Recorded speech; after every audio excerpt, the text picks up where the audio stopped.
I take the sedation, so if you just bear with me, please.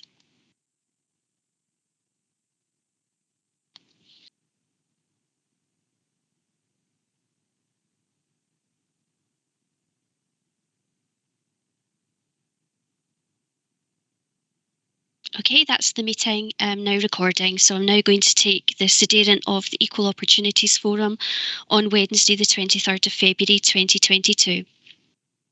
I have apologies from Councillor Kalikas. I can see that we have present Councillor Devlin. Councillor Donnelly, are you present? No. Councillor Holford, I can see that you're present. I have apologies from Councillor LeBlanc.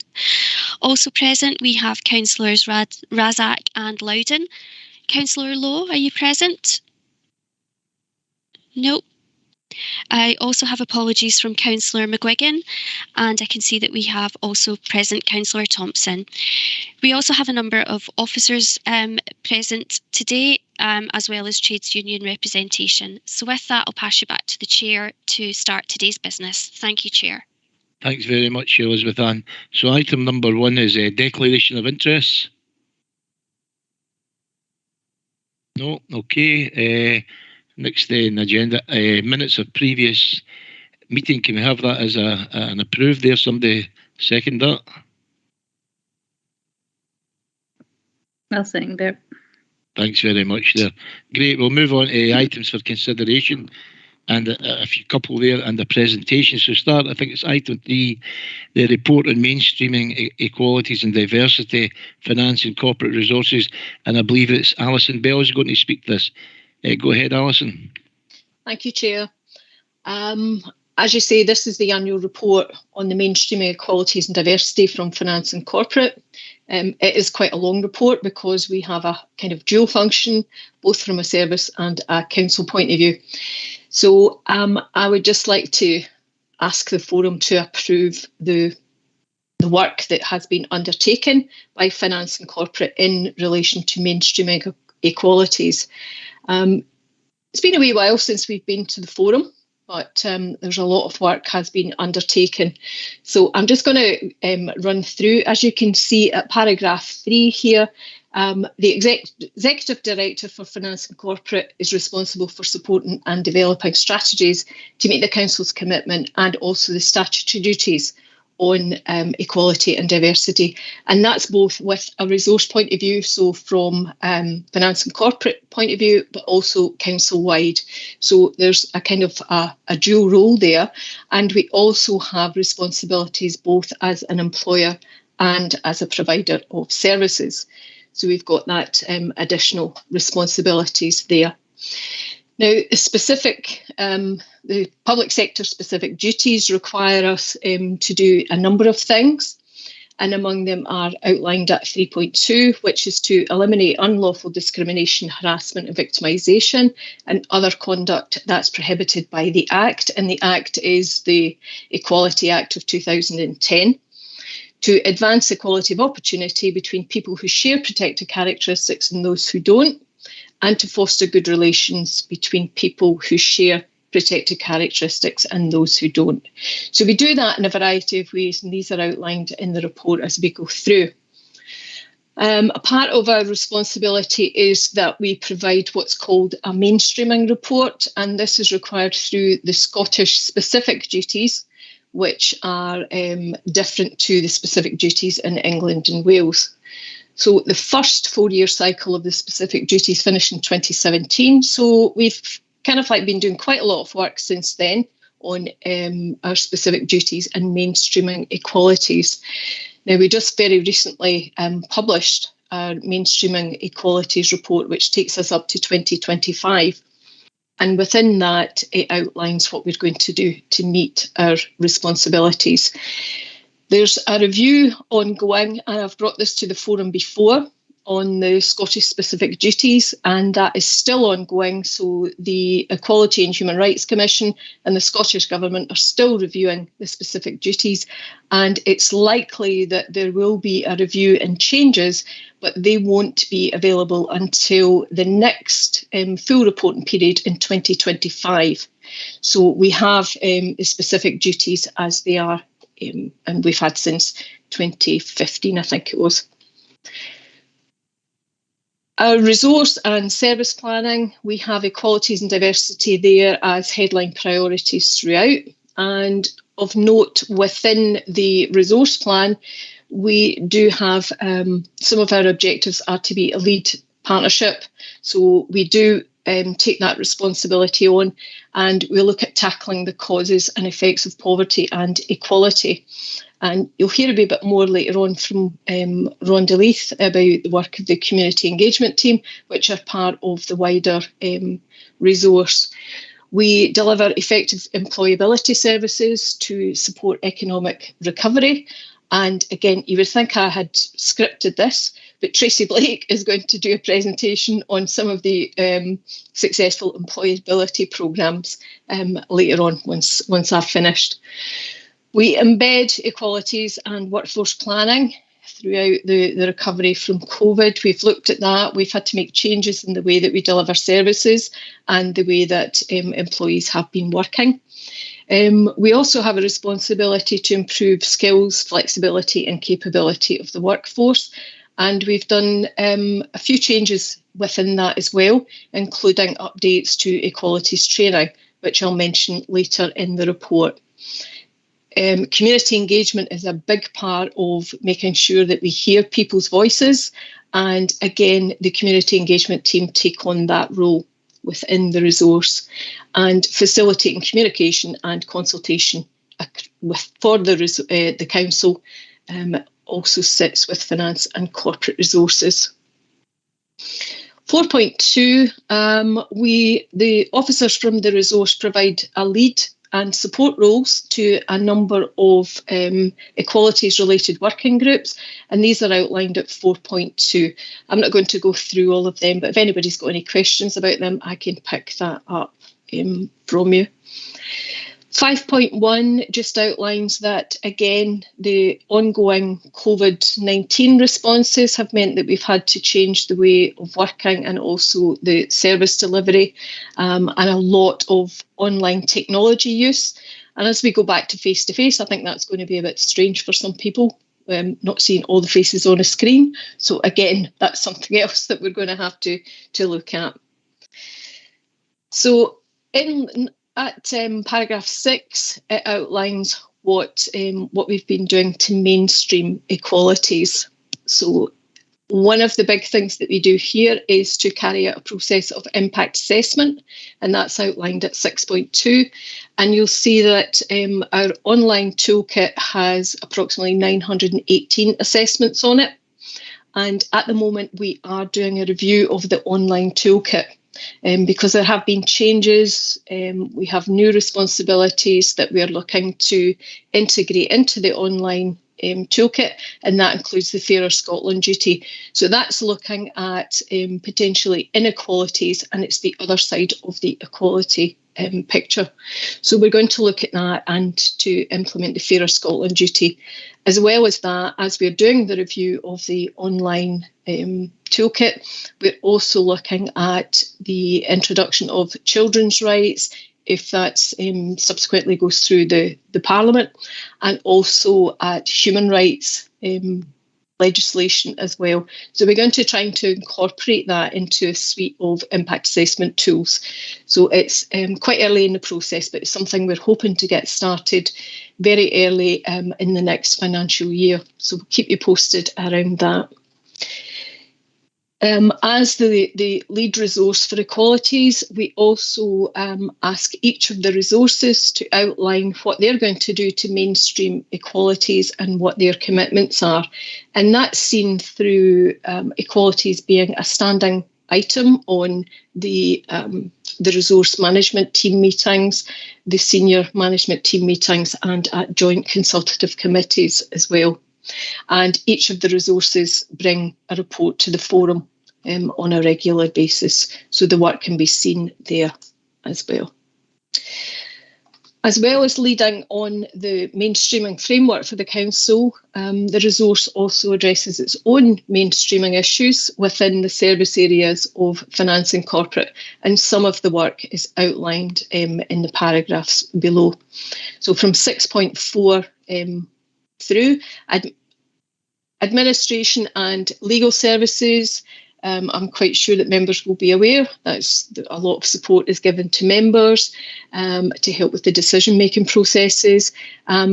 Administration and legal services is also responsible for the administration of the electoral process and to make sure that information about the electoral process is out to as many community groups and voluntary organisations as possible. And some work that has been done recently in relation to the election process is that we have just how to register and how to vote videos recorded in British Sign Language, which will be going on the election pages again, so we can get out to the community, the deaf community, to tell them how they can access and be part of that electoral process. We've also put information onto the election website to tell people who are interested in standing for office, who maybe have disabilities, how they can go about that and funding that's available for them. We've put information out for people from Black and minority ethnic groups and also targeting women to become elected members. So that is all that's on the election website. So that's just been put up recently. And again, it's just to involve people in that democratic process. Moving on to communication and strategy. This is a big thing. That team are responsible for the website. They're responsible for the communication externally and internally of the council. And it is important that that message is going out there around the equality and fairness for the council in both for employees, for service users as well. So they have a big part to play there. Some examples of the contribution that have been made by the team. The resource planning guidance has specific reference to equalities and reinforces commitment to for resources to consider equalities when they are moving forward and when they're planning processes. There's a continued approach of improving the accessibility of the council's website. There's new legislation that came into play. It's not quite as new now as perhaps, I think it's a couple of years old. It's around the council's website and the accessibility standards that have to be met on the website. We also, on the website, there have been improvements to help people who need text read out to them. So people perhaps with visual impairment. We are also looking to increase the content of BSL as we go through the next year. In 22-23, there will be a new website being developed. So again, hopefully we'll make that much more accessible for people going forward.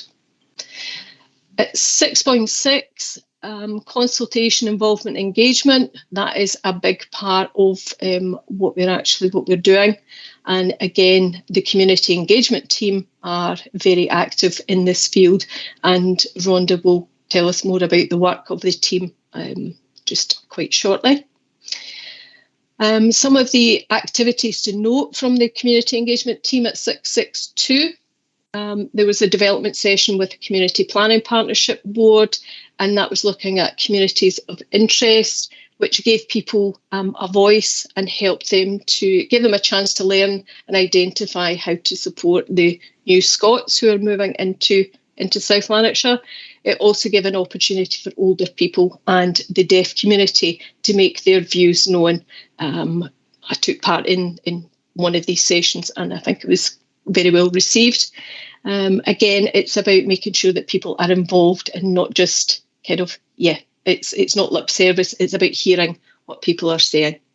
So the team continue to support the community and the third sector partnerships, and you can see at 663 some of the benefits of that work. And again, I'm not going to go through everything that's there. 664 tells us a bit of information about neighbourhood planning. And again, it's focused support on inequalities and how to level that outcome, how to engage with communities, identifying the community's priorities, and also getting the communities involved in solutions that can help to level out these inequalities that are there. 7.1, paragraph 7, partnerships. There's a lot of partnership working that the resource supports, and at 7.2, there's information there about Seniors Together in South Lanarkshire and the work that they are doing. Seniors Together have, throughout the year, supported people who are aged 50 plus, and particularly during the pandemic, there was a lot of people who were maybe shielding, so that support for them was valuable. There was communication, there was online meetings, information went out to them so that they were fully involved with what was going on. The team also facilitated training sessions, how to use Teams, how to become involved using Microsoft Teams, and I think they're now quite fluent in being able to do that, and can probably tell some of us that are not quite so au fait with the use of Teams. Seniors Together will be moving, although they are still having online meetings, they will be moving forward to go back to doing face-to-face in the very near future. At 7.2.1, you can see that their activities, they're continuing with the men's shed development and the mobile men's shed. There are now 15 sheds in South Lanarkshire, but there are more planned. I believe there's 2 that are being developed just now as we speak, and some of these are out in the rural communities. So again, the reach is going out further. At 7.2.3, you can see that there was a new initiative there, which was around wearing wearable devices. So that was to help people to get out, walk about, keep fit. We're not going to mention any names that were these wearable devices were, but it did prompt people to get up, move about, and I've heard anecdotally that some of the members perhaps were in meetings, a wee buzz on their arm, and they were, oh, excuse me, I need to get up and walk about. So their online meetings were probably quite good for that sort of thing as well. So again, it was just to get people up. It was to have that social activity online. It was to keep fit. And the feedback from that has been very, very good and very positive. At 7.2.4, one of the initiatives that were started by seniors a couple of years ago was the Salt Stick Initiative. So that was a quite long stick full of salt that could be used in icy weather. It was quite handy for people to have. It was quite a usable thing, and that's now become, it was a pilot that was started out with the Cooperation Seniors Together, Fire and Rescue Service, and I think it was South Lanarkshire Leisure, and it's now become just a standard process. So the Salt Sticks initiative was continued. And 2021, Seniors Together ended their year by having an online assembly, and it was hosted online. It was a very social activity. It was done just before, round about Christmas time last year, and it again allows the members to come together. There was partner members at the meeting as well, so it allowed for that exchange of what was going on and keeping people up to date. So again, it was to get people involved, to try and alleviate the loneliness through the pandemic. And as I say, they are planning to do a face-to-face meeting.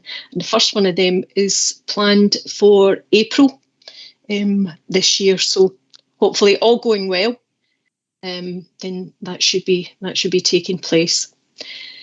7.3, the South Lanarkshire Disability Partnership. Again, that's another partnership that we support as a resource. And again, it's a user-led partnership. So it's bringing together people who either have disabilities or support people with disabilities. And the objectives are to improve communication between organisations, but also importantly to look at access issues and to see where improvements can be made. Virtual meetings have taken place throughout the pandemic, and it's something that members were a bit kind of reluctant to do at the beginning, but they have become a bit more comfortable with that. And as well as just normal business of the partnership and the Access panel, representatives have been included in consultations. So Network Rail have been along to speak to the members, and it was in relation to a consultation for 3 railway stations in South Lanarkshire, Thornton Hall, Hare Myers and East Kilbride. And the members are very vocal. So they do give organisations sort of like what they think about access issues, disability issues. So hopefully that's all taken on board. There was also a presentation, a consultation by Clyde Cycle Park, and they are building a closed road cycle circuit in Cambuslang. It's not easy to say. And again, the purpose of that was just to discuss accessibility issues. So the partners had quite a lot of questions to ask and quite a lot of ideas to put forward to the group who are building this. And Cooper Cromer Architects, they came along to the panel and they were looking for input from panel members in relation to the development, which is just off the Clyde Industrial Estate in Rutherglen. That was the golf, I think it's called Go Golf. It's just about to open. So again, there was a lot of suggestions that people had to give them. Recently, the panel have also been involved. There's a accessibility review that is ongoing just now with NHS Lanarkshire, and they were just along to a recent panel meeting asking about access issues at the new Monklands Hospital. So that's just in the process of being built. So they've come in quite early doors to ask about that. So the panel members are quite active in putting forward their views and suggestions. Paragraph 8, we're talking about performance. And again, equality data is something that gets spoken about quite often, and we're always looking for ways to improve how we gather equalities data and how we use that. So that's something that is still ongoing. Some of the progress that we've made from a performance point of view is we have maintained the customer service excellence standard, and the resource was assessed 2 weeks ago for customer service excellence, and we have retained that accreditation. So that's a very recent thing that's happened. We also support the work of the council through the employee development process, the training programmes. We've just done an update on all of the equalities training that's online, so we've reviewed that. And with that was the introduction of a mandatory element of equalities training, so that it wasn't a case of you do it and that's it, you've done it for your career in the council. And we also have good partnership working with trade unions. Employment is something that we are always, personnel services are always looking to improve the way that we operate. We have a commitment to being an employer of choice. And again, that's underpinned by the partnership working of the trade unions and the Joint Trade Union Committee members. And also the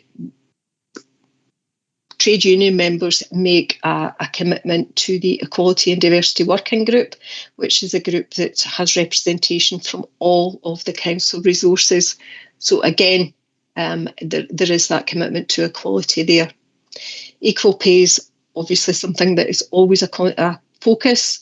And at 9.3, you'll see that there's information there about our statutory performance indicators in relation to percentage of women who are in the top 5 of salaries, top 5% of salaries, and women now make up 55.27% of our employees in this range.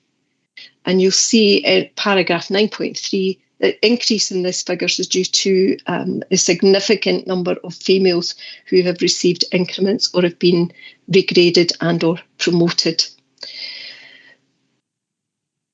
At 9.4, another focus of work that has been undertaken by Personnel Services is in relation to attracting and engaging people from a Black, Asian and minority ethnic background into the council. This was a piece of work that we started. We did a survey to people who had applied for jobs with the council, and we didn't just survey people who had been successful and asked them about their experience of the process.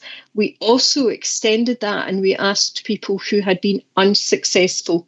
So we contacted unsuccessful candidates and asked them to give us their thoughts and their opinions on the process of the recruitment for South Lanarkshire. So we did get, we got several responses back. We invited people to do online focus groups and to discuss it with us further so that we could explore what was actually happening there. So that's a piece of work that's still ongoing, so that we can improve that area of recruiting people from Black, Asian, minority ethnic backgrounds into council employment. At paragraph 10, we have the employee development and vocational training programmes. And again, I've kind of touched on that previously. Equality and diversity is included in all training and development activities, right through from induction to corporate policy courses. And we have introduced the mandatory element of equalities training just recently. And when we do recruitment for modern apprentices, we include positive disability messages in all the adverts. We are looking to, with the modern apprentices, to have a champions programme so that we can get people sharing their experience of being a modern apprentice within South Lanarkshire. So the information for that is at 10.2. And at 10.3, there's a piece, there's some information there about the supported employment team. And again, there's 5 employability and transitional programmes that support young people with significant additional support needs, including communication issues such as autism or learning disability. So these are the things that we're trying to support young people with. It doesn't stop at the recruitment stage. 10.4, you'll see that post-school there's also employability training and support in paid employment. And we do that in partnership with Hare Myers Hospital for Project Search. So it's, again, we're taking that forward. And at paragraph 11, communication and support, we have the employee network that's there to support. There's 4 themes to the employee network, and we cover people who have caring responsibilities, people with disabilities, people from an ethnic minority background, and also people from LGBT and trans backgrounds. So that network is there. We also provide support to LEMAG, which is Lanarkshire's Ethnic Minority Action Group, and also seniors, through Seniors Together and through the Access Panel. So we have a lot of support partnerships that are out there, partnerships that we support and help us to achieve the equalities agenda that we set. At 12, we have a lot of services within finance and corporate. It's a big report. We're nearly at the end. Finance and information technology services. Again, finance services do the annual budget, and there is consultation activities which we support, and we get the views of the people of South Lanarkshire. So that was done when the annual budget consultation takes place. We always consult with the community. And at 13, the BSL activities, I have spoken about that. British Sign Language Steering Group continues to meet, and that is a joint venture with North Lanarkshire and with NHS Lanarkshire. So we continue to meet, and we are going to be carrying out a survey to ask people specifically what information would they like to see on the council's website, to try again to include people from the deaf community. At 13.2, with the new social work facility in Blantyre, there's been a series of BSL videos which will help people to use assistive technology within that resource. So they've all been filmed, and they're available for people to use. At paragraph 14, there's information there about the Equity Working Group. This was a relatively new group that was set up in September 2020, and the remit of the group was to look at the recruitment of people from Black and minority ethnic backgrounds. So they were tasked to consider a report on the recruitment disparities between white and BME applicants, to investigate and identify sources of inequity, and to develop how we were going to take this forward. So there's been quite a lot of work that the group have undertaken. There's been regular meetings, and reports that have been taken to the group are outlined in 14.3. And you can see there's quite a variety of reports that have been taken for consideration to the working group. There have been external organisations, and 14.4 gives you some of the organisations that have come along to the group. And at 14.5, there has also been awareness training delivered to the group, including positive language, positive action versus positive discrimination, the language of diversity, and an overview of unconscious bias. These were things that were taken to the group, that were asked for by members and delivered to the group. So moving forward in our action plan, during 2022, we'll continue to work in partnership. We will continue to take forward the actions in the British Sign Language Plan, and also in the Gaelic Language Plan that was agreed by Bord na Gaelic 2 years ago now, nearly, in April 20. And that concludes the report for Financing Corporate. Any questions? Alison, thanks very much. Alison, thank you. Wee bit of signing there. Thanks very much for that. It's very informative, as I expect, and comprehensive. It's clear to me the council are making a bit of progress. They are moving things forward, but of course there's still a lot more to do. Where the council's doing that, I'm just a bit concerned about outside industry, enterprise, etc. For example, a friend who's now a wheelchair user, unfortunately went through an illness, says that she's noticed the difference in people's attitude in the street to gain employment in other ways. So there's still a lot to go forward. And one son who's deaf, anytime he goes for a job, the first thing he gets is, "Oh, you're deaf, you shouldn't even been invited along." So I've still got grave concerns. Women, great believer in progress in women, and I believe this group has championed that. And I would say now at the stage where the glass ceiling has been cracked, it's still to be broken. So I'd still like to see more done in that. And of course, the BAME community, my colleague Mo there helped set that up. And what I would say about that was it opened my eyes up. For example, with the police, and I don't know the figures here off by heart, with something like 7,000 officers, and they're only 500 considered to have a rank above a sergeant. And that. So but we've got a lot of information from this forum over the last few years, and we're moving things forward. So thanks for the report. Not take any more time up, and I'll let the members come in. Any members of the forum like to say anything? Thanks again for your report, Alison. Thanks, Chair. Hi, Chair. We have Councillor Devlin with a raised hand. Thank you. Go ahead, Maureen. Hi, thanks, Chair. Alison, thanks for that very comprehensive report.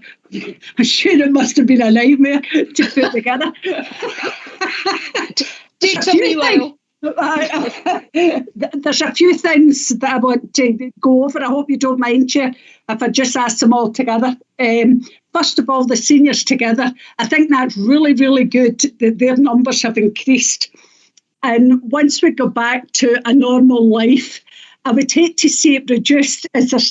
Will there be plans once the hybrid system's up and running for ourselves at corporate level? Will they be able to access that type of resource? That's one thing I would, especially when you're getting the numbers that you're getting. The second thing is, there's 4, by the way. The second thing is the man shed. I have to say, and I think Mary Dodley's on here. I kind of hijacked Mary because one of the Hamilton area committees, Bothwell and Uddingston, have got the man shed up and going. And as you said, well aware, I can't access, the area can't access funding. So Mary kindly gave us quite a really good start-up grant. So I have to say thank her for that one. And the group are delighted with it, Mary. The other thing is that I'm really quite pleased to see coming is they're starting to look at the transport and things for Monklands Hospital.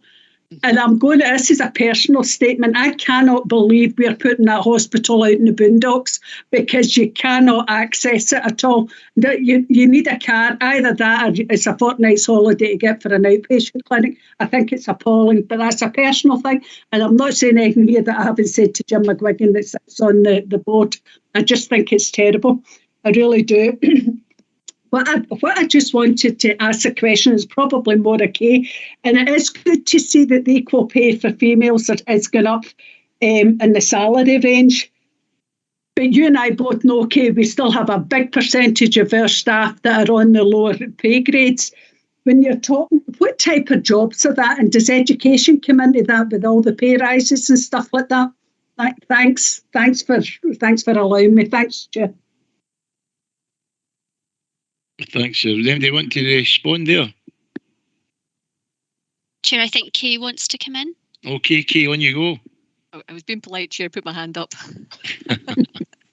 Yeah, thanks, Councillor Devlin. Yeah, that's the top 5% of salaries. So it's a slightly different measure. So that is about kind of the percentage of women that are at the top end of the salary scale. But as you've quite rightly pointed out, and you see it in our equalities measures as well, we do know that at the bottom end of the pay grade, so grade 1, there's a bigger split of women in that, and this is where our work around about occupational segregation comes to its own, and that is quite slow.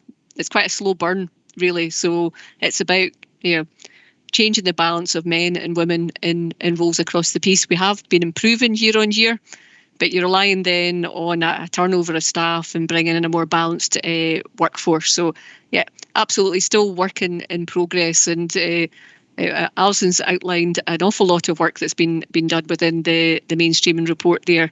But as always, there is always so much more to do. So some of it absolutely are work to get done, and other bits of it certainly around about changing societal attitudes as well. So education are doing us a good job in our schools. So hopefully there's hope for the future, Councillor Devlin. Thank you. No, thanks, Kate. It was just like I say, it's just it is good, but it's true what Bert says. The glass ceiling's been cracked, but it hasn't been broken yet. And it's thank you. Yeah, thanks very much. Here, a couple of hands I can see. Is it Councillor Eric Holford? You next there, Eric? Hi. Yep. I was, there was a long report. It's very good. There's a lot of detail in it. And I was going to say, that's great, fantastic. Move on. But I thought that would be sad because it would fail to recognise how much good work has really been done in that report. I mean, the report was very thorough, so it told me a lot of the information that I would have been asking. So I don't really have a lot of questions, but I do have some comments. One thing that's interesting to me, as we come to the end of this council period, at the beginning of the council period, somebody came, I'll not mention names because it's a bit insulting, but somebody came along and talked to us about equalities, and the only thing that seemed to come out of it was getting gender equality. And I said, when will we talk about disability equality? And she said, when we've sorted out women's representation in politics, then we can move on to that. To which I replied, we've had the Equal Pay Act was 50 years ago, the Representation of the People's Act was 100 years ago, and Lysistrata's sex strike was 2,500 years ago, and we still haven't cracked the equal pay, equal representation side for women. So, when can we possibly expect to see disability coming to the fore? Well, one thing, I think we haven't cracked representation of women yet. It's absolutely not, it wouldn't be wrong to say we had, but I do think we are really making far more progress than has been made in all of that 2,500 years. I think things are ramping up and accelerating greatly. To have more than half of the people in the top 5% being women is great. The equal pay for women under 30, I think in many respects has been reversed. It's young women that are getting into the highest paid jobs rather than young men. There's still a gap in the middle. I think where pregnancies and things come in, it kind of flips itself back over again, which we've still got to sort, but we've got there. One thing that does slightly bother me is that the 5 years ago, we weren't really talking about sort of race issues, colour issues and so forth. That has come very much to the fore, perhaps driven by the Black Lives Matter measure. I mean, there was a lot of movement in the elections last year to Holyrood to get more people of BAME sort of origins into Westminster, into Holyrood and so forth. I think that kind of disability kind of got pushed back again. We did get one full-time wheelchair user, but we still, out of 129 people in Holyrood, we have just 2 people who openly declare as being disabled. So I think that is still an area that's got to be done. We're looking very much at disability access, getting onto trains and bus and things, but I think we still need to work on the area of proper representation in councils and in Holyrood and indeed in Westminster. I turned down a chance to go to Westminster because I knew I couldn't do it because it's just not set up for the thing a few years ago. So I'm wittering a bit here, I'm afraid, and I don't want to witter for too long. But I think there's an awful lot that's been done over the last 5 years. I think this report perhaps reflects that, but I think it also shows us that there is even more to be done next time. And I very much hope that everybody who's on this committee today is back in May, because the people who are here today are very much committed to doing something about it, regardless of party. These are the people that we need to drive this forward into the new thing. So I don't really have any questions, and I've probably said more than I should, but I'm just glad that we really are taking this seriously and getting on with it. Oh, just one last thing. The Equity Working Group that Mo set up, I think Mo is here. I can't see him, but I believe he's here. I think I did a remarkable amount of work. It was a very busy committee and it worked very, very hard. And all the people, the officers that committed to it, and also the elected members that came to it, I think it did exceptionally well. And I think that should be a good example to hold up in the next election, the next council term, for the way things could be done. It was really good. That's it. Thank you. Thanks very much, Eric. As usual, great comments and observations. And it would be good to see the majority, if not all of us, back together. And this is a forum, I think, that certainly started, laid down a marker, but has a lot of more work to do. And of course, what Mo started with his group as well. So having Mo on board as well is a good contribution. So thanks, Eric, and take care. And I believe we've got Mary Donnelly next. Come in there, Mary. Thanks, Bert. Yeah, just a few comments, and thank you, Maureen. I take that kindly, your comments from the area committee. Yeah, we did work hard at that. And I think we've got a wee window where we can do a wee bit more of that because of the money that we do have left. The couple of comments I was going to make is, I mean, I think it's great that the men's shed is off the ground and it's increased usage. That is excellent. But I think we should be mindful. Sorry about that. I think we have to be mindful that we could have women's sheds where women could meet up in a shed and discuss things and help make things as well. So I think that's something that we should be taking forward. And I take a lot of the points that Eric had made. A lot of people don't recognise themselves as being disabled or don't want to highlight the fact that they're disabled. I've only recently came round to that. I am disabled, although I maybe don't look it, but I have got a disability and I have recognised it. I think every single one of us here need to coerce our parties to encourage disabled people coming forward for election. As women and as the BAME community, we are all vehicles here to be echoing that within our own parties. And I'm quite sure, I know we're vociferous on it, and I'm quite sure we will be taking that back to our parties. I know the SNP have done it, and we have tried to look for equality within all our candidates going forward for the local government elections, as they did for Holyrood. And I think that's something that we need to be encouraging. Also, the other thing that we need to be encouraging is the electorate out there. The electorate, if you look at the percentage that actually go to vote, it's still a bit worrying. And a lot of people, we don't have the recognition that people are using their vote to give their point of view and express their point of view. So that is something as well. I'm sorry, I'm getting hit at all angles here. I do apologise.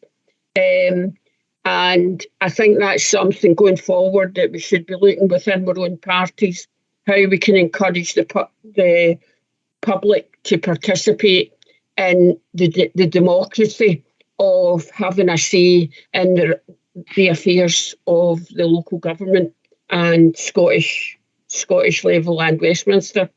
Because it is poor, and if you look at it, there's still more people don't vote that do vote. So I think that's my gripe. But the women's sheds, yes, I would echo women's sheds getting set up as well going forward. Okay, sorry, Mary. Alison, I just want to take my hat off to you. That is a fantastic report that you put together for the meeting today, and everybody has echoed that comment, and I think it's to be commended. You've put a lot of hard work in there, as other women have, as officers have put a lot of work in, and it's thanks very much for your backup. Thank you. Okay, thanks very much there, Mary. I take on board you're saying there. I believe there are countries where you have to vote. It's made a legal responsibility. I don't know. It's something to think about, but some that maybe other people can think about and bring it forward to different forums, obviously. Thanks for your contribution, Mary. And is there any truth to the rumour that you locked Jim McGuigan in a shed today? No, there's not any truth.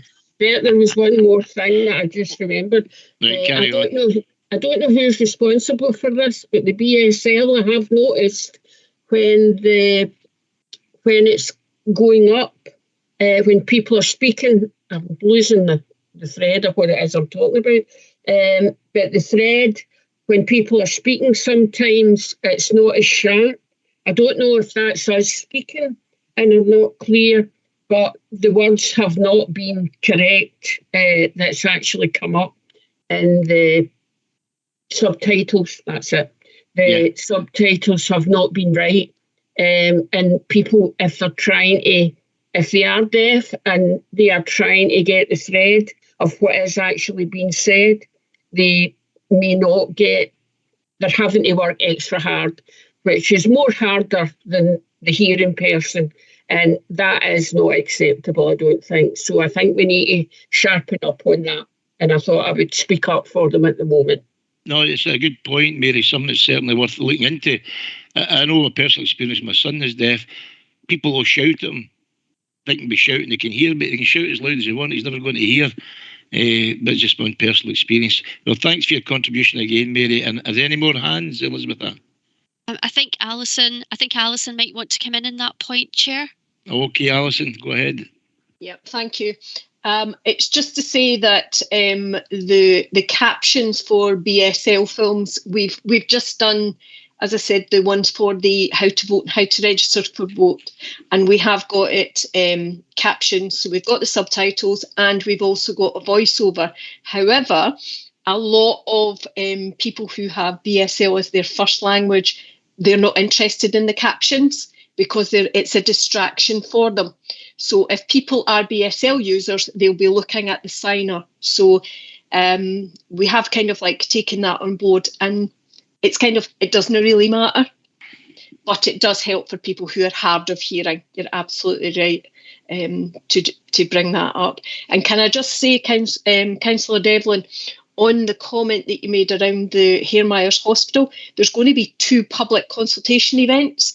We've not got the dates for them yet, but once we get them, I'll get them out to folk so that you're aware that there's going to be 2. Alison, I keep an eye on it, and I do go to the ones, but I just could not believe it, where we were putting it. I know others might have a different opinion, and I know it goes against somebody over the Corporation Crescent, their own party, but I look at us in Hamilton and what it is like for to get transport to Monklands Hospital. You know, it's just unreal. But no, I would like to see.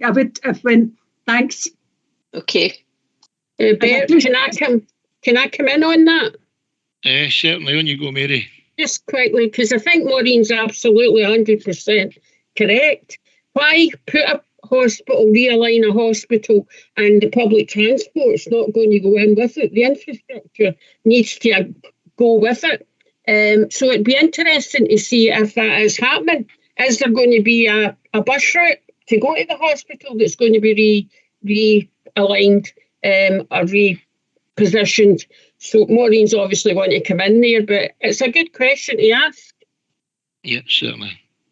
Maureen, do you want to comment on that? I have to say, one of the project guys from the new for the Monklands actually sits on SPT just now. The fella Johnson, I think his name is, because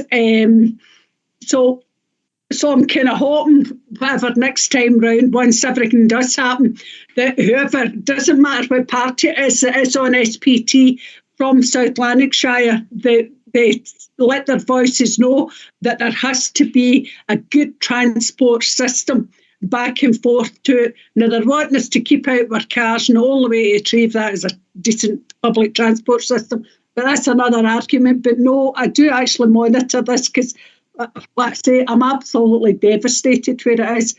Gartcosh would have been fine. The motorway's there, you could get, it was easier. But hey-ho, I'll not take any more of your time. But anything, Alison, I would love to know. And thanks for that, Mary. Thanks, Maureen. Fantastic comments here and observations. It should be about the people and about access, and transport is very important. You're quite right in what you're saying. It's one, as you say, whoever comes back next time, we need to look in and contribute to that. Elizabeth Ann, if there are no other hands here, we'll move on to item 4. Leave Parental Employability Support Programme, and can I ask Tracy to address this? Yes. Good afternoon. Thanks very much, Chair. So my name's Tracy Blake. I'm the team lead for employability. I'll just kind of go through the Parental Employability Support Programme. It's actually called the Making It Work Programme. So we have a range of funding that we get from the Scottish Government, particularly around about parental employability support. And part of that, there is 6 priority groupings under parental employability support, and one is actually parents with a disability, and that's why we've developed this programme. So I'll just kind of talk through the report. So it's a very targeted programme. It supports parents with health conditions or a disability. We actually have about 12 people on the programme at the moment, and at the moment most people registered on the programme or progressing through the programme are registered with mental health issues, and we are seeing a significant increase in mental health issues across all of our employability programmes that we operate within the council. It's open to all parents within South Lanarkshire, within the South Lanarkshire Council area. So there's various components of the Parental Employability Support Programme, but it does underpin our child poverty strategy. And you'll probably, if you look at the annual report round about child poverty, you'll see there is the 6 priority groups, of which parents with disabilities are kind of at the heart of the child poverty actions. What is it all about? Really, it's about our employability programme, and it's about access and fair work opportunities. If we want to kind of hide the wire and simplify it, it's just about giving parents with that disability access to opportunity about fair work. Over the period, we are looking at supporting 60 parents to move into good quality employment opportunities, of which we have a range of different supports and interventions that the parents can go through whilst they're on the programme.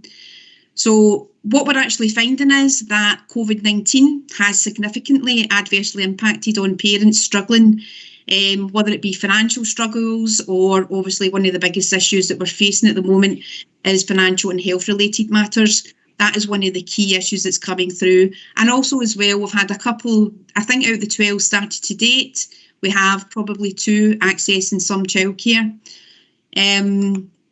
So making it work, it does really what it says on the tin, just in terms of providing a good employability programme for people and parents to obviously look at their own health and well-being. This programme does focus on employability, so it is about equipping the people within the programme with the skills that's needed to obviously enter employment within the kind of open labour market. So in terms of the referrals, we've been doing a wee bit of work with the Department of Work and Pensions, particularly the Disability Employment Advisors. So we've struck up quite a good working relationship with the DA advisors within the local job centres, as well as the work coaches within the Department of Work and Pensions. Within the current team within employability at the moment, each parent is assigned a single point of contact, which is basically a key worker. This key worker is really important because they case manage each parent and they remain the single point of contact throughout their journey within the programme. And obviously the ultimate goal, progressing the parents towards obviously sustainable employment, whilst looking at the complex barriers we're experiencing through the clients through the programme at the moment. Part of this as well is about how we also engage with NHS and obviously some of the services out there within the third sector, so whether it be LAMH or other kind of services that can help with the mental health and wellbeing aspect of things. So at point of assessment, each individual parent gets initial assessment. So whilst looking at employability, alongside that there is a health assessment that basically each parents do go through. The health assessment is done by NHS Salus. They are the contractor that we've got in to look at the health assessment. From that health assessment generates an action plan, and within the action plan we can detail what do we need to make it work, how can we get parents back into fair work opportunities. So part of that is we do have a toolbox of accessible interventions and health and wellbeing services that's been delivered by NHS. Alongside that as well, we do look at a lot of alternative therapies as well. Some of the talking therapies, counselling, group work, that's all part of the kind of health and wellbeing services through NHS. We also look at as well, part of this as well is employer recruitment centres as well, which is part of the support programme. And within that, it's just really when we're looking at work to offer some employers some key recruitment centres to support parents back into the workplace. And then we look at an individual placement and support service.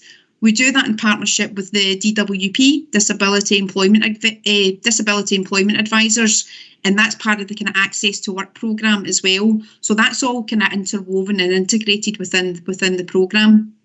We operate a personal and social skills programme. It's a 6-week programme. It's very, very successful and it seems to go down very well with the parents on the programme at this particular point in time. We call it a learning safari course. It's an opportunity mostly about personal social development, and just where parents can share their stories and some of the challenges that they do actually have as part of just their health and well-being. Alongside that as well, we do a kind of intermediate labour market, level 3. A key component of that as well is to look at positive leadership as well, how they can take charge of their own situation and their own lives. We also look at one of the key things as well is about self-presentation. I think also as well, what's coming back from a lot of parents as well, particularly with the health issue, is about their confidence. Confidence levels, self-esteem is all very low. So we operate a dressing room as well. It can be for obviously males, females, but that is about how we can equip people with clothing and just anything else that we need to do to obviously make them, look good to employers. In terms of training and upskilling as well, we operate a kind of upskilling programme as part of this as well. Where if we identify some parents, if they want to do some additional qualifications out with the ILM level 3, then we would also look at possibly funding that. So we're in partnership with the local college, South Lanarkshire College, at this particular point in time, just in terms of any additional training that parents might want to go through, looking at their longer term career advancement. This is quite innovative, this course, just in terms of where is the British Sign Language course. So we're looking at, to be honest with you, it's an introductory course at the moment. It's a 6-week course, and I think we've identified 12 people going through the BSL 6-week course as part of the programme as well. We're also working in partnership with the Scottish Childminding Association as well. So we're looking at possibly looking at parents being self-employed, how they could possibly get some help in terms of starting up their own business as part of registered childminders. One of the key things we're looking at as well is just round about the participant travel. Obviously getting travel to obviously the provider's premises. I'll be honest with you, there's been a few challenges just round about obviously the disruptions caused by the pandemic. So we've been trying to operate this programme digitally, as well as trying to do some of the face-to-face and some of the group work, which is really, really important to provide that peer support to some of the parents. Just in terms of outputs and outcomes, we're looking at 60 over the programme to June this year. We're looking at the 24 will complete the personal development course, and we're looking to obviously progress about 25 parents into fair work opportunities.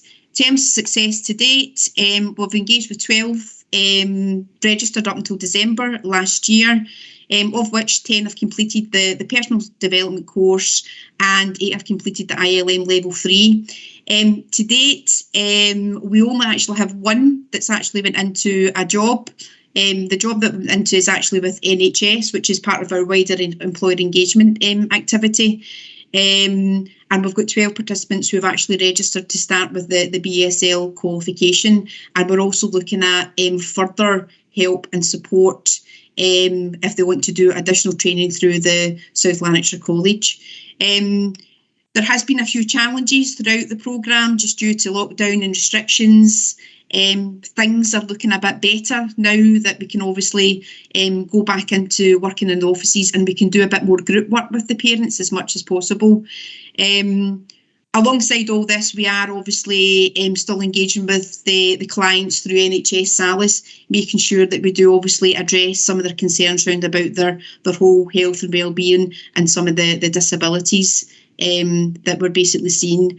And I think it's further exacerbated round about COVID. We are seeing parents being more anxious round about, particularly some of the lone parents that we have within the programme. So in terms of next steps and moving forward, we're looking to continue to support the parents up to the maximum number of 60, and just really just look at the success and probably do some evaluation of the programme once the programme has finished. We've been keeping probably some diaries as well, some video diaries round about parents' journey from when they start on the programme to when they complete round about the programme. and we're hoping, funds permitting, that we can continue this programme beyond June this year. So I don't think, is there any questions? Thanks very much, Tracy, for that report there. I sincerely hope that beyond this there is funding made available, something that's very, very current and very, very worth pursuing. I was interested in saying about mental health, because of course mental health doesn't just affect the individual, it affects the family and friends as well. Yeah. The whole family and the community around about them. So that's very interesting. It's all about inclusion. And as we've alluded to earlier on there, I still think there has been progress. I think Eric mentioned that, in fact. There is, but there's still a lot more to do. And I'm sure with your commitment and further funding, we will achieve more success. So I wish you well, and I certainly hope good success in the future. I'll ask the forum now for anybody like to ask any questions. Chair, we have Councillor Devlin, followed by Councillors Loudon and Donnelly. Right, thank you. Maureen, go ahead, please. Right, thanks, Tracy. Thanks very much for that. It's a great report, very interesting. I think it's really good, the fact that you're building confidence, even because that's what's needed. The thought of walking in for an interview, anybody at the best of times, it's horrendous. So whenever you're carrying a whole load of baggage with you and sitting, that's really, really good. And even things, you're right about clothes and so on and so forth. Perhaps I should know this, but I don't. I don't. When it comes, if any of them want to carry on with continue the education, I can only go back to when I went back as a mature student. You didn't get rent rebates. That was it. If you were on benefit at all and you came off and you went as a student, you no longer were entitled to rent rebates. And it was a barrier for a lot of people that could not access further education. Is there any way that we can get round that to help to support individuals with this type of a project? Thanks. Yes, I mean, the way that we're doing it at the moment is one of our ultimate goals is obviously to get the fair workers to get good employment opportunities. And what we would normally do is they would be learning as part of within the workplace. So it would be kind of work-based learning in essence. That's how we're kind of getting around that just issue. But you are correct just in terms of that. It is a bit of a challenge when somebody does then become part of that kind of student status. There is a lot of key challenges, and we're kind of working with our kind of joint working roundabout our Money Matters team to how we look at that as well. Because it is about obviously being in working and better off, and these are some of the challenges, but I don't know whether we've quite cracked that to be honest with you. Thanks, Tracy. I know it was a barrier for some that I knew, and you just think this is wrong. You know, you should, all you're doing is asking for a wee bit of help for a few years to get yourself onto a good work progress thing. Thank you. Thanks very much for that, Maureen. I think it's Mary next. Go ahead, Mary. No, thanks very much, Bert, but I think Kate came before me. Katie, it's you. Okay. Apologies, Katie. Apologies. No, that's okay. Sorry, it just coincided with my daughter coming in as well. So, just a quick question. I know that we've had various reports through different fora about the IT investment that's come, obviously, with Scottish Government help for children and young people who needed it. And obviously, since this is about parents, I know that we've been looking at, just employed somebody new as well to do that, to look at how that programme can be expanded and sort of kept going, and especially the Wi-Fi connection. I wondered if there'd been any sort of working together between education and the project, because it makes sense to me to sort of have that bit of linking up. Obviously, if you're talking about the CV development and so on, and actually job seeking itself, it would be good, or whether or not the programme funds itself in terms of connectivity and getting devices to people. Thanks. We actually have. So as part of the wider employability landscape, I think we were successful in getting 84 devices through the Connecting Scotland programme, of which there was a specific call for the parental parents. And out of, I think, the 83, I think we secured 26 places for devices. And it wasn't, you're right, it was about the Wi-Fi connections as well. So that's been really successful, and it's been a significant help to parents, particularly through the pandemic. Also as well, we have been connecting in with education as well, just in terms of connecting with school kids as well, as much as we can. So yeah, that's been quite successful in terms of the people that we've had on the wider employability programme. I think 26 devices we managed to secure through Connecting Scotland. Great, that's brilliant. Thanks very much, Tracy. Bert, sorry if it's okay just to say, I think that was one sort of advantage that came out of this programme with what it could potentially mean for the whole family as well, and parents and carers as well, if there was a Wi-Fi connection in the house. So it's good to hear that link's been made, and that there's other funding as well. Thank you. Thanks very much, Katie, and apologies once again. Mary, it's you now. Yeah, I'm here, Chair. Yeah, I totally welcome the report, Tracy. I have had experience with working with disabled organisations with employability, and you've been definitely going along the same kind of guidelines as they did to try and get people into fair working arrangements and helping them on that road. So yeah, it's a great programme you've shown us, and I wish you well for the future.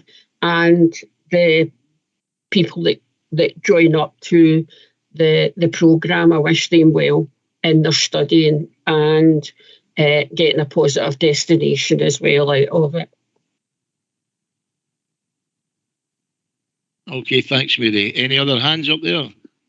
No further hands, Chair. Okay, thanks very much to everybody's contribution there.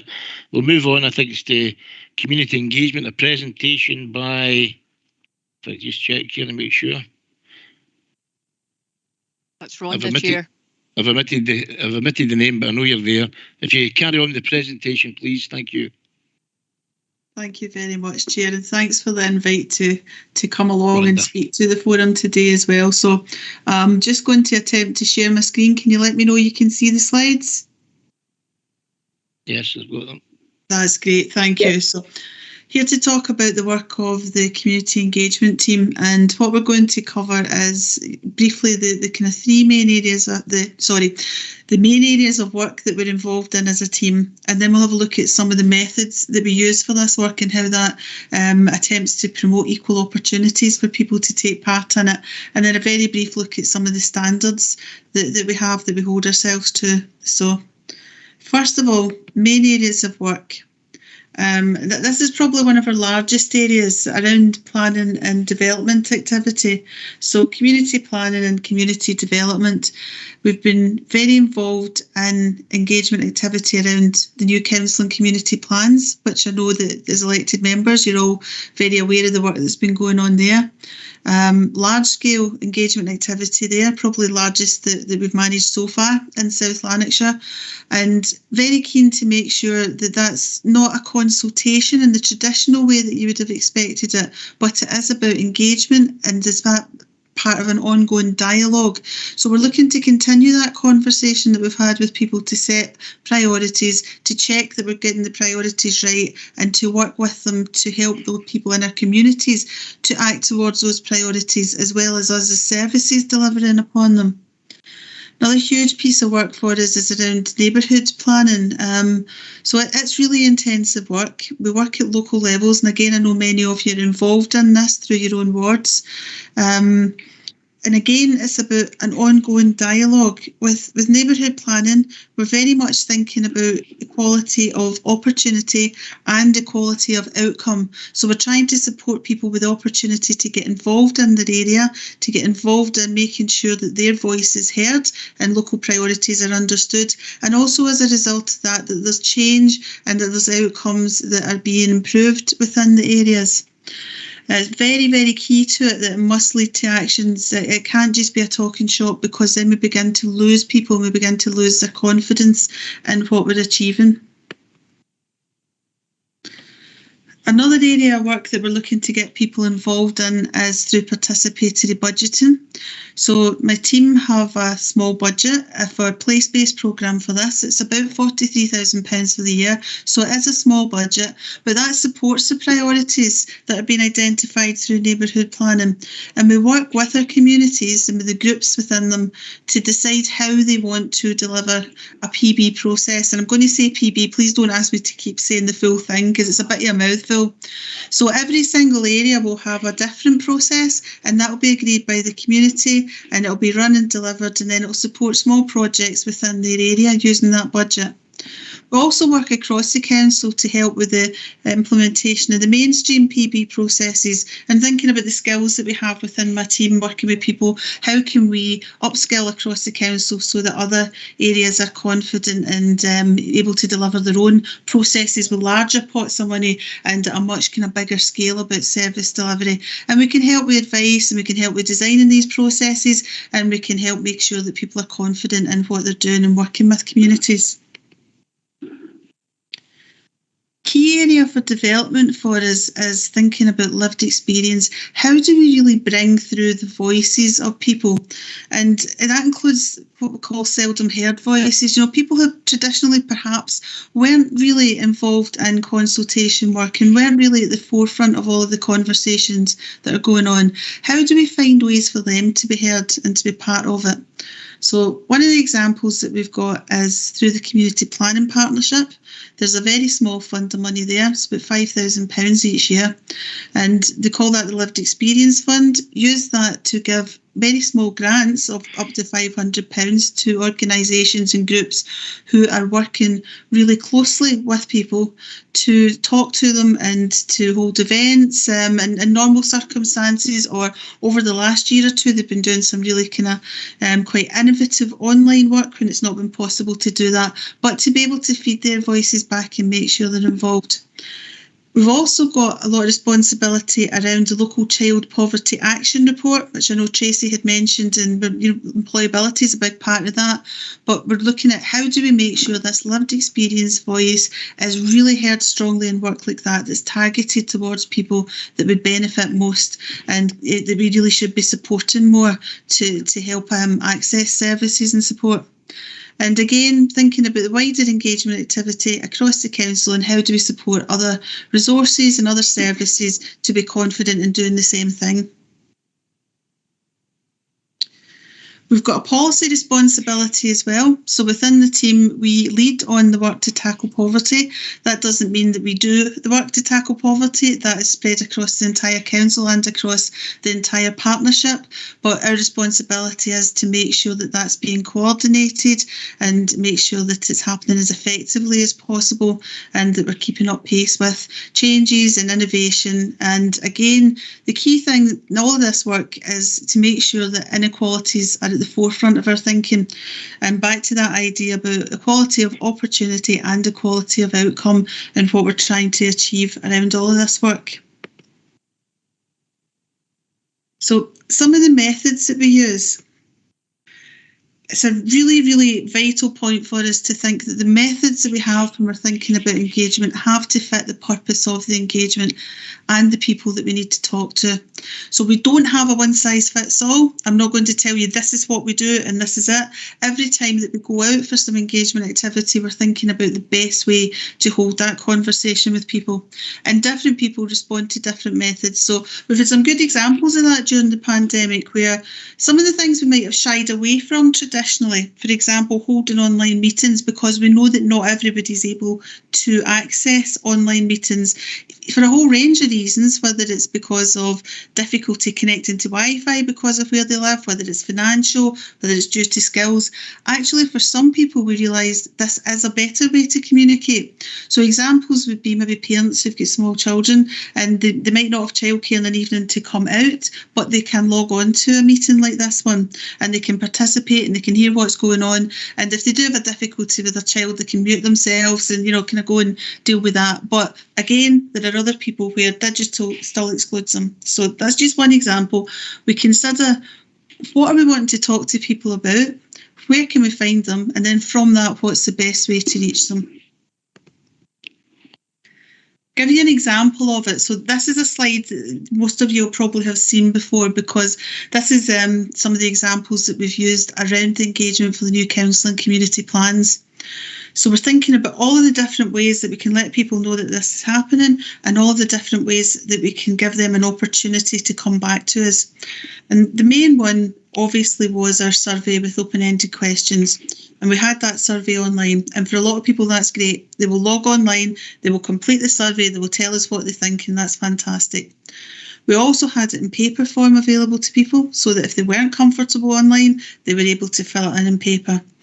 And then we thought about how do we let them know that it's there? So we used as many different ways as we could to do that. We had articles that went out in the press and on the council's view.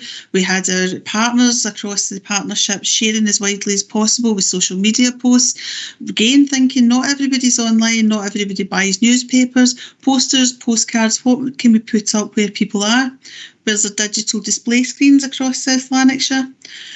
What type of ways would people want to respond out with an online survey or the paper form? So we did have a BSL version, which Alison helped us with making sure that we had that up and online, and also that we had a way for people to reply to that as well, if they were BSL speakers. And we worked with some young people through the partnership who helped us produce a young person friendly version that was more suitable for them to complete and return to us. One of the really key ways that we used was through the existing groups and forums. So there's people who are in contact with people and word spreads, and if we can get the message out through all these groups and forums and services that are trusted already within community, that can encourage people to respond and to become part of it. And probably the smallest for this particular piece of work because of the pandemic issues was around using events and publicity events. That's something that normally we would have much more of, but there was a lot of cases and times when it wasn't safe to do that at the moment, so not as much as usual. Again, back to the considerations that we would have. Who's already linked in with people? Where are those trusted relationships? Where are people who will help us spread the word that we want to have this conversation and will encourage people to talk to us? How early can we get people involved in deciding what the conversation looks like? So if we can work with our community at the start of the process, they will tell us the best ways to talk to them. They know that, and they live within those communities all the time, so they know if putting a poster up in that village shop or that local shop is going to get a lot of attention from people, or they will know whether there's other ways locally that you can use. How are we going to feed back to them? So this is a conversation, and it should be a conversation. We're not just asking people to give us their information. We want to tell them what we've done with it. What have been the results of your action? What's happening next? And more importantly, have we got it right? Are we getting it right? Are we understanding what you're telling us? And are we giving you the support to achieve what you need to? And then how do we show them what's actually happened from that? How are we getting that publicity back to them again? So very briefly, just to explain some of the ways that we look at the quality of the work that we do as well. There are a set of national standards for community engagement, and we use them as a kind of lens to reflect in our work. And they cover things such as inclusion, how are we getting people involved, how are we making sure they've got the correct support, how are we all working together, the methods, and understanding the difference that we've made through the impact of the work that we do. There's other standards that we use as well. For example, for participatory budgeting, there's a charter which is recognised nationally, and again that talks about how do we make sure the quality of what we're doing is good and high, and that we are actually involving and engaging people in a meaningful way. Oh, sorry. I seem to have here we go, let's move forward now. So locally, we've also got an engagement and participation strategy, which the Community Planning Partnership approved, was going to say last year, but it's actually 2020.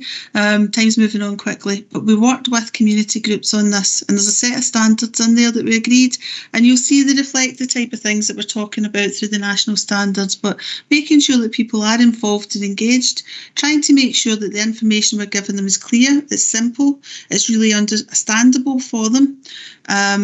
Trying to be fair and flexible, so everybody's got the opportunity to be involved, and we will work as best we can around supporting them to do that rather than expecting them to fit into our processes. That we're open and accountable and explaining what we've done, and that it's safe and we're supporting people as much as we can to be part of what's happening. So that's a very quick kind of whirlwind tour of the work of the team and the ways that we approach doing it. I'm happy to take any questions if anybody has any, and thank you very much again for listening today. Just stop sharing the slides. Thank you, Rhonda. That was very, very informative, and apologies at the beginning for missing your name there. I'd just like to say that you're right, engagement's so important. It's by listening and really listening. An old friend told me they can really get an understanding, and you can then get what they want and the needs of the community and individuals are. Participatory budgeting, the only wee thing I've got against it, I'm not against that, it's not the right phrase, about it is people's expectations. Sometimes I think they think there's an infinite amount of money and we can do miracles. We can do a bit and we can contribute a bit, and I think maybe at times where all of us maybe should be more conscious of that. As for the likes of what you were talking about there, it is important to engage. My concern is how to get more younger people in. Could we maybe go out and speak to people at schools? That's something we could look at. Maybe more elderly people, because in my area, they all mean well, and in fact, fantastic local groups, from Friends of the Calder to the Busy Bees to the Community Council, they're all worthwhile contributions, but a wee bit of the same people seem to attend everything. It's just a bit of diversity, getting more people in and a wider consultation. If you have any comments on that, thanks very much there. Thank you. If it's okay if I just respond to that, absolutely. And one of the best ways to speak to young people is through other young people. So, for example, recently Youth, Family and Community Learning have taken on some new modern apprentices who are young people, and a big part of their remit is about involving them in participation. So it's looking to think, you know, I mean, I'd like to think I'm relatively young, but I don't think rocking up to school is maybe going to have the effect that I would like it to have. But the young people who have understanding of all the different technological ways that young people talk to each other, what's happening in their lives, what's important to them, how to speak to them. So it's about thinking about who's got that relationship, who's in the best place to help us with the conversation, and getting them involved in helping that as well. Thank you. Any hands up there, Elizabeth Ann? Yeah, Councillor Donnelly, Chair. Okay, go ahead, Mary. Yeah, Rhonda, I think that was an excellent report that you were presenting to us today. One of the things I was going to say to you is within the communities, one of the avenues is what's coming down the track is the cost of living for people. And there's a lot of initiatives coming off within communities in order to help shield people from that as much as possible. So there's community cafes happening. So that might be an area in which, if you've got the billboards and the paper ballots or whatever, in order to get people's views, might be another way of sourcing those views within the community, and that is getting where the cafes are. Because I know within OPOP, in my area, we've got it in Burnbank and Hill House.